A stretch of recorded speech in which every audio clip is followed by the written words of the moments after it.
Hello everyone, I hope you are doing well. Today we will talk about how to fix or how to solve the problem of GD app. We click on settings.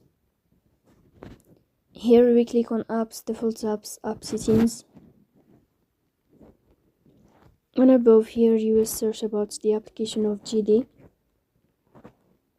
Then in this page of app info you will click on first stop and you will click OK. Then you will enter to the window of storage. Here you will click on clear cache. In the end you will turn off your phone and you will wait a moment to restart your phone again.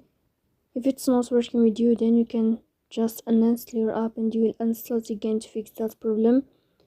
So that's all. Don't forget to support us by like and subscribe. See you next time in another video, and thank you for your watching and your attention.